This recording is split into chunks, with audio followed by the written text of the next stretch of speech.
Ceci est un champ de tomates. Observez comment le palissage est utile pour la gestion de la tomate. Il facilite le repérage au champ, le désherbage, la fertilisation et la récolte. Les plantes auront une belle croissance et seront moins affectées par les insectes nuisibles et les maladies. La ventilation est bonne ainsi que l'interception de la lumière pour une croissance et un rendement accru.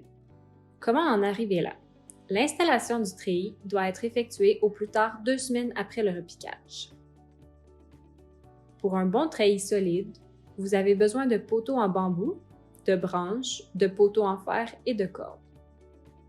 Vérifiez ce qui est disponible dans votre région, puisqu'un plant de tomates très productif peut tirer plus de 5 kg sur le treillis.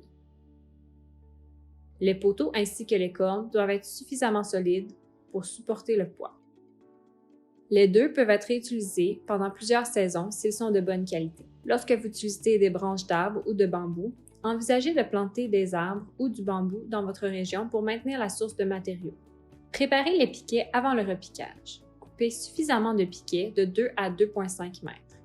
Ils seront placés à 3 à 4 mètres les uns des autres. Calculez le nombre de poteaux dont vous aurez besoin pour votre terrain. Comptez le nombre de rangées et la longueur. Par exemple, si vous avez 10 plates-bandes avec des rangées doubles de plants de tomates et que la longueur est de 20 mètres, le nombre de poteaux sera d'environ 100 poteaux. Selon le système de palissage choisi, le nombre de matériaux peut légèrement différer. Plantez le poteau assez profondément pour supporter le poids et supporter des intempéries telles que les vents forts. Une corde solide est importante pour soutenir la plante.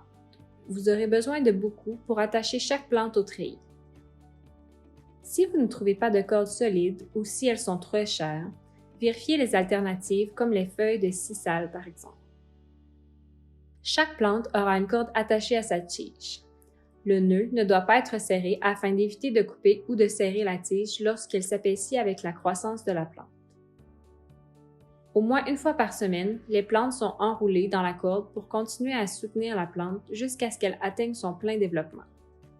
Vérifiez régulièrement le treillis et renforcez-le si nécessaire pour obtenir un rendement maximal.